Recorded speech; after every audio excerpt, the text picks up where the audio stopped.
Today at Video Game Gem Vault, we are replacing the save battery on Pokemon Crystal for Game Boy Color. We just confirmed that the save battery does not work.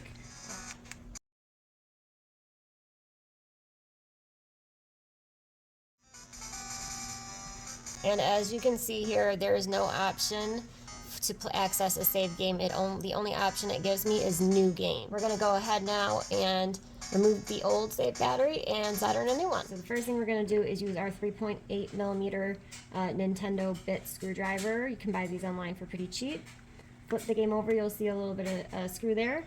And we're just going to lefty loosey it to get this screw out. Once we open it up, we'll see exactly what kind of battery comes in the game, because we like to replace with the same type of battery. There's several different kinds of batteries that are 3 volt, but we just like to keep it as close to the original as we can. So there is the board, and this right here is the battery. It's a CR2025. It is also imprinted on the board in real small print. Right there in the upper right hand corner, the CR2025. So that's the battery that was originally installed. So we're going to use a third-party one, but it's the same type of battery. So to get started, this is our new battery that we'll be replacing. There's a positive arm here. There's a negative on the bottom. First thing we need to do is heat up these contact pads and then use some desoldering braid or wick to go ahead and remove the solder that's there so we can lift out the old battery, and then we will go ahead and solder in the new battery. So to start, I'm going to cut some of this desoldering wick off the roll so I can use it. Perfect. So we've got our soldering iron heated up to just under 650 degrees. You want the soldering iron hot enough to actually, melt the solder and form effective connections, but you don't want it so hot that it's going to melt the board. So it seems to be the sweet spot. First thing that I'm going to do is apply some No Clean Flux paste to the board. You'll notice that after we use flux and we're all done, I still clean the board with isopropyl alcohol just to make sure there's no residue there, but the No Clean leaves less residue behind than other types of flux. So I'm just going to put a little bit of flux down on each pad. This kind of helps it flow evenly over the pad. Doesn't ball up, just kind of seem to get better results with it. Now I'm going to take the desoldering braid, and we'll start with this one on the left here. I'm going to lay it over that contact pad and blob of solder. Pick up my soldering iron, and I'm just going to go ahead and gently touch the tip of my soldering iron to the flux and desolder underneath. Sometimes if I'm not getting good results, like I'm not right now, I'll go ahead and melt it a little bit first. So there we go. Now it's melting. And then try again. And now you can see that the solder is coming, the braid is drawing the solder up, and the braid is kind of soaking it up so that it's not on the board. One thing to know is that you don't want to solder this braid to the board. So you need to, when you lift up the braid, you want to also lift up your the tip of your soldering iron at the same time, because if you don't do that, you could rip a contact pad by trying to rip the braid off without it being hot. So you want to kind of lift at the same time. Alright, looks like most of that solder is removed on that side. We'll turn the board and then we will work on the other contact pad here. So I'm going to go ahead and touch the tip, melt a little bit like I did before, and then just kind of use the braid. The braid does get a little bit hot to soak up that solder.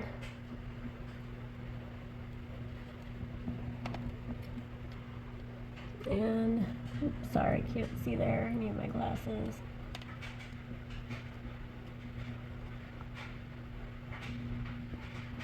Alright, most of that solder's gone off that pad now too. So to remove the battery, I'm touching my soldering iron to the soldering tab, and I'm gently lifting it up as it's melted. So that side's up. You don't want to yank too hard because the other side is still connected. I'm going to turn it around, and I'm going to try to lift the battery out as I kind of melt the solder on this side, and yep, lifted right out. So there is that battery.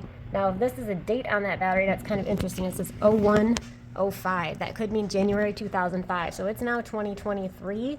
That's an old battery. Next thing I'm going to do is clean up a little bit of the flux residue that kind of flooded into the area where the battery is going to go, because I don't want that to get trapped down there. Keep it in a Superman tin here at Video Game Gimbal. Kind of fun. And this is 91% isopropyl alcohol. The higher the concentration of alcohol, the less water is in there, the faster it's going to evaporate from the board, the safer your electrical components will be. So now that I have the alcohol on the Q-tip, I'm just going to kind of gently clean up the area where I had put the flux to remove the battery.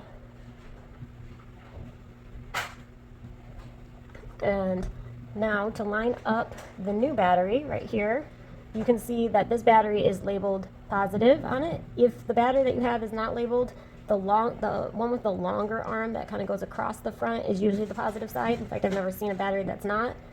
The bottom side with the kind of usually is a textured one, that is going to be the negative arm. So we're lining the battery up, the positive arm here to the positive contact, the negative arm here to the negative contact pad. And it would go in like that. First thing I'm going to do is put down some more flux.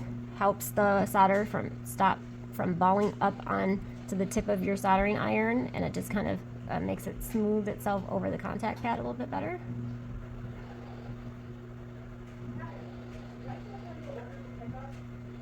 Alrighty, got the flux down. What I like to do is put a little bit of solder on the contact pad first, and then I put the battery on top, and then kind of put the tip through this hole here and kind of melt the solder around it, and then I put a little bit of extra solder on top. So that way we make sure there's good contact between the lead to the battery and the contact pad. So grab my solder here, grab my iron, and I'm just going to go ahead and put some solder on the pad.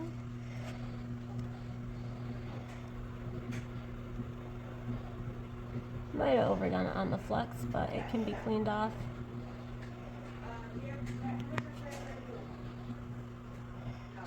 Alright, so we got some solder down on either pad. That's good. Now we're going to set the battery on top here. Positive to positive, negative to negative. See if I can line that up so they're both making contact. Think about there should be good. Alright, I'm going to put some solder on top of the battery leads now.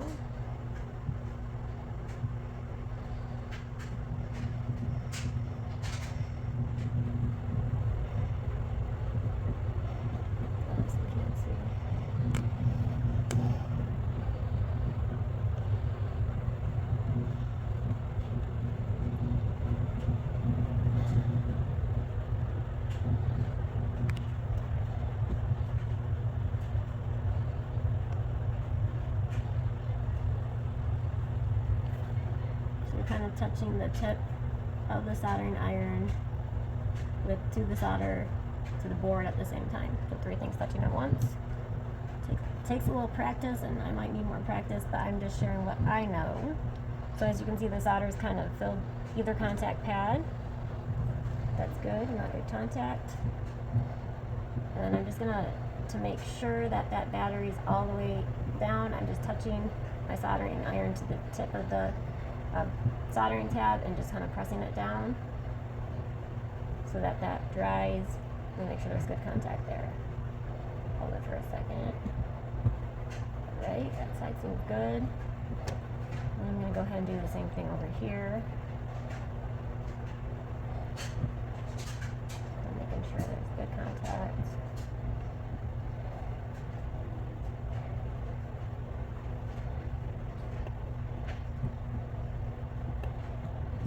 You don't want the battery to get too hot, you want to melt anything, so try to touch the board as much as you need to, but as little as possible, if that makes sense. Alrighty, so now I'm going to use a little bit more isopropyl alcohol once again, the 91%, just to clean up the flux that's on the board.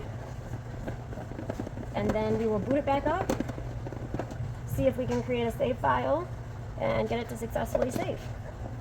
while I have it open here, I will also go ahead and clean the pins, the teeth on this game, just because I don't want to have to do that again later.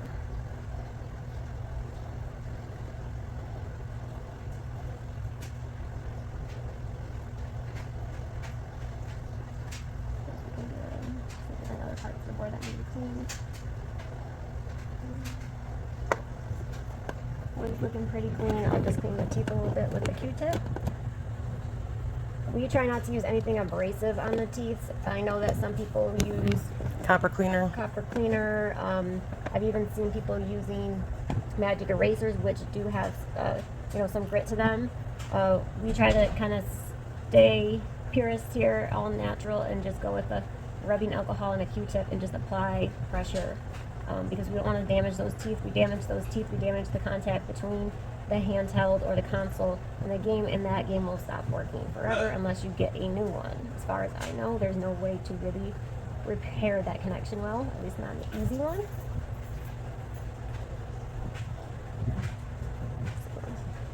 Wasn't too dirty, as you can see, not much dirt on my Q-tip, but and the back of this board, just wipe it off real quick. Evaporates fast, looking pretty good.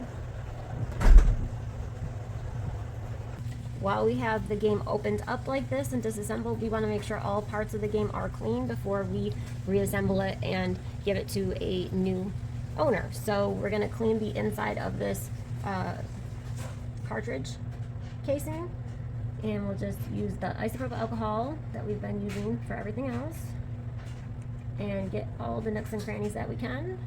A little bit of dirt there, not too bad, but better safe than sorry. We want you guys to have the highest quality refurbished games and consoles that are available on the market.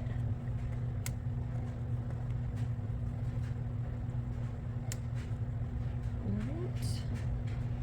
Get a little more alcohol for the other side. I'll make sure this is nice and clean as well. No label there, so no damage to worry about. Nope, I'm going to set that one off to the side. We'll do the inside of the front with the label on it.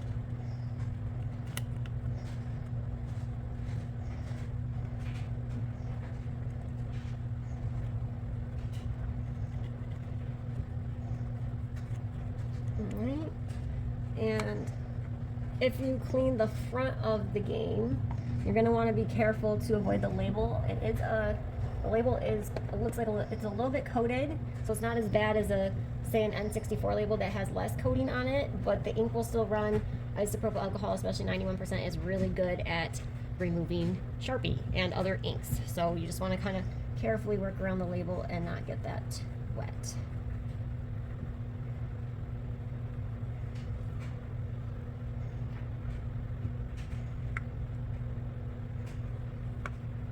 And yeah, you can see some dirt came off there.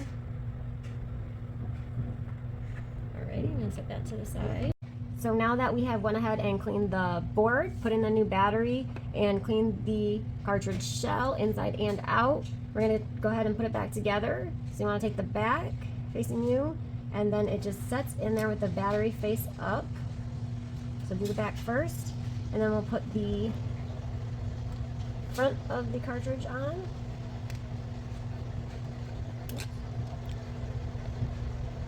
Kind of slides in there, looking good, looking flush.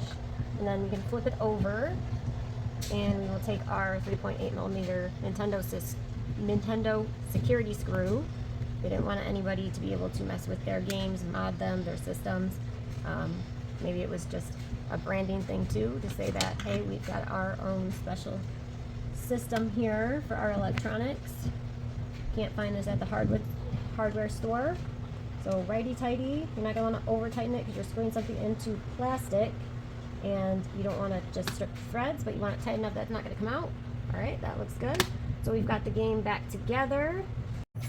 So we are going to test out our new Save Battery in Pokemon Crystal. We'll pop the Pokemon Crystal game into our Game Boy Advance SP. It's got a Pikachu shell, and it's been backlit, so that's pretty neat. You can see the game a little bit better. Power this guy on. Good sign that it powers on, but it doesn't indicate that we are successful in making it save yet. See if hurry this along for you guys. Pokemon Crystal, yay. Alright, so we got new game. I'm gonna get through this as quick as you can, but it's been a while since I played Pokemon.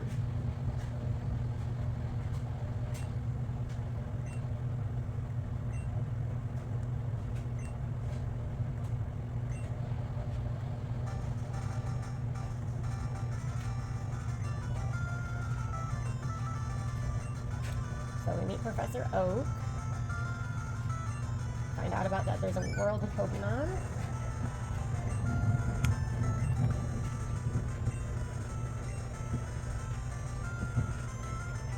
Professor Oak does research about Pokemon.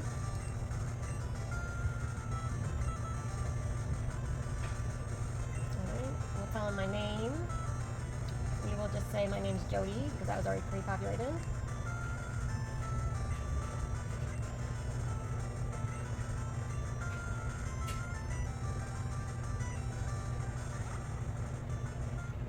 Alright, we can finally walk around. Don't believe there's anything I need to do in this room. So I'm going to exit. Professor Elm was looking for me.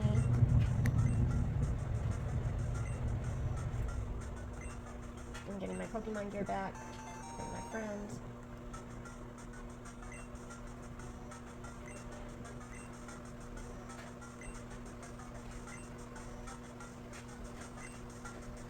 Telling them it's Sunday.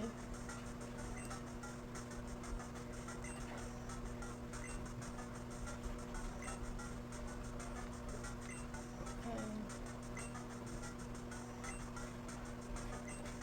The thing about Pokemon is sometimes this dialogue gets a little bit lengthy, but we should get to a point where we can walk around. Alright. Oops. See how to get out of here. Go back out the other door that you just went through. Oh, I'm getting turned around. That's Right now, towards me. That's the bedroom. Yep. Towards me, around the table. See that red? Alright, there's the door. Finally found the door. Oh, let's see. I don't remember which one, where the professor's at. Let's see. I think it was possibly this one. There we go. Yep, this is his lab. So we found Professor Elm. He needed to ask me a favor, conducting new Pokemon research, and he wants me to help him.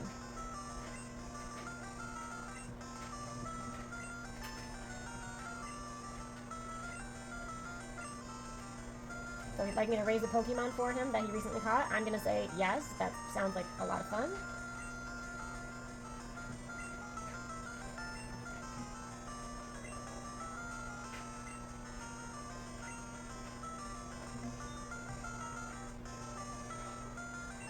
Okay, you got an email.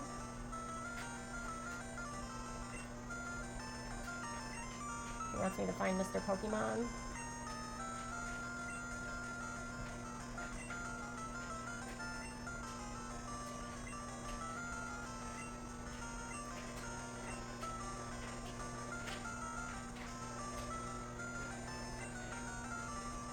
Alright, he's saying the Pokemon are containing those red balls, so... Alright. So I get to pick one of the balls. If this was live, I would ask which orb I should pick, but I am going to go with the middle one. Nice and symmetrical choice. See who I got. I got Totodile. He asked if I want it. It's the water Pokemon. No. Alright, Lauren said that's not a fun Pokemon to play with, so we're going to say no and choose another one. Alright, he's saying choose carefully. We're going to try the one on the right now. Let's see. So he's asking if I want Chikorita, the grass Pokemon. No. Lauren says no, that's still not a good one. Alright, Professor Elm's getting a little impatient probably. To each their own. But I've got one more option here. Let's see what it is. We're going to have to go with this one. I'm hoping it's good. I'll take Cyndaquil, the fire Pokemon. Yes, that's what we want. That's what we want. Lauren says yeah, we want the fire Pokemon, yeah. Pokemon than I am, but she says that's a good Pokemon. Alright, awesome. So we got Cyndaquil to play with. Sounds like a nighttime I medicine. don't want to give Cyndaquil a nickname. It sounds like NyQuil. Theraflu or something. Alright, he's still talking. Alright, he's giving me his phone number. Alright. Oh, and he's still... Okay, there we go. Once I'm on my own and through all this dialogue... Oh, He's still talking. Okay, there's a machine where I can heal my Pokemon. It's called a tutorial, Corinne. I'm trying to be patient here. Alright, so we are finally at a point where we have a Pokemon, something happened in the game, an event, and we can save. So I'm going to hit the start. I'm going to go down to save, third one from the top. It's asking if I'd like to save. Yes. Alright, says it saved the game. I'm going to go back to start. I'm going to go to exit so I can power the system off. Alright. Mario, something's supposed to happen. Just turn it off. Alright. So, let's turn it off. And now, hopefully when we turn it back on, there's going to be an option to continue the game. Alright, so we're going to power it back on our Game Boy SP. We're playing Pokemon Crystal, and we're going to see if the game did in fact save, and that allows me to continue my previous game.